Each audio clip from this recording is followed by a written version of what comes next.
This video is brought to you today by favecrafts.com. Hi everyone, this is Marty with Pezzadoodle Designs, and I'm here to show you something that I demoed at CHA recently, and I just thought it was very cool, so I wanted to bring it back home and show all of you. If you use a Cuttlebug or a Big Shot and do a lot of embossing and die cutting, then you will recognize these sheets of cardstock that I use as shims depending on what I'm doing. Depending on which company's die I am using, or which embossing folder I'm using, or what I'm using to emboss with. And this can be frustrating because a lot of times, unless it's the same die over and over and you know how many sheets you need, you're always wondering, do I need 3? Do I need 5? For this one I need 1. How many do I need for that one?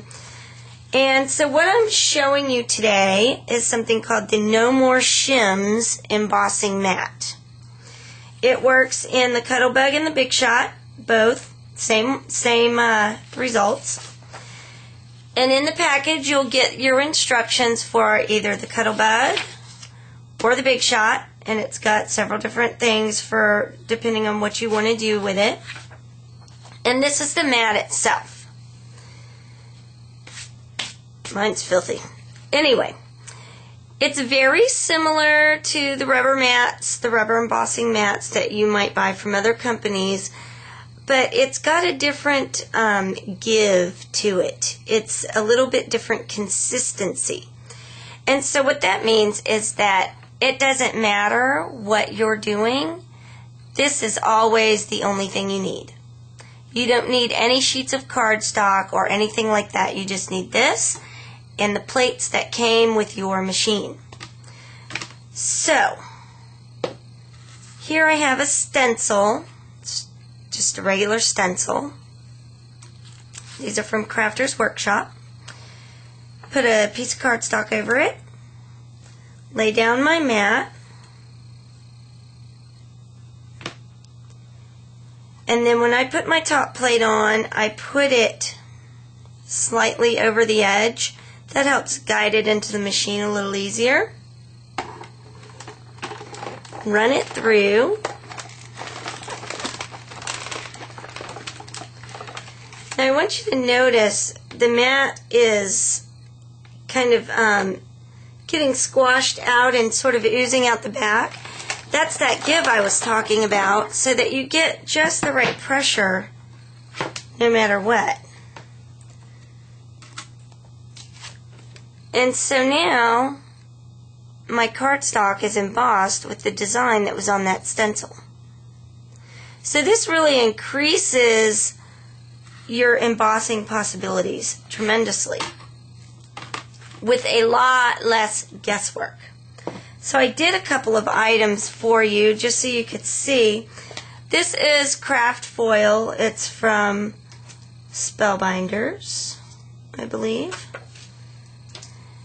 And all I used was this piece of trim to emboss. And it embossed the design right in there. So just a regular piece of trim. Another item I used here is another stencil. I really like this stencil. It's all sorts of gears and sprockets and such. And so I just used that the same way I just showed you. I'm trying to get a good picture of the embossing.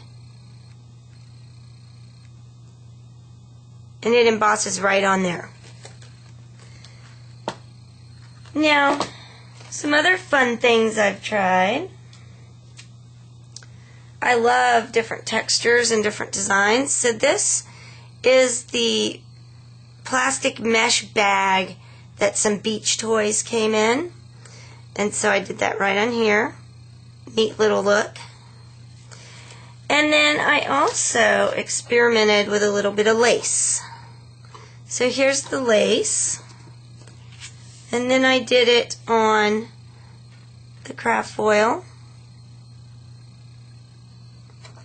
And I also did it on some cardstock. I don't know if you can see. This one is very faint. I'm trying to get a good picture, but I'm not sure I can. This one is very faint. However, I think if I had lace that had maybe some larger holes throughout it, some larger empty spaces, it would work really, really well. In addition, you can also buy the soft artist type bottle caps, and it will flatten those so that you can make little charms and that sort of thing. And the company that makes these has come out with some bottle caps, images, and epoxy dots that will go over the top. So it's quick and easy to make a little charm.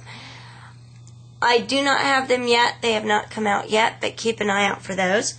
So anyway, if you do a lot of embossing and a lot of die cutting and you love everybody's dies like I do, the No More Shims embossing mat will really save you a lot of frustration, because it takes all the guesswork out of whether or not you have your stack just right in order to make those dies and embossing items work. Not to mention, it just opens up a lot of new possibilities for you as well. So I was really excited about this. I hope you guys enjoyed the video, and if you have any questions, let me know. The video today is brought to you by favecrafts.com. Be sure and check them out and look for other tips and videos and tutorials and that sort of thing. Thanks so much.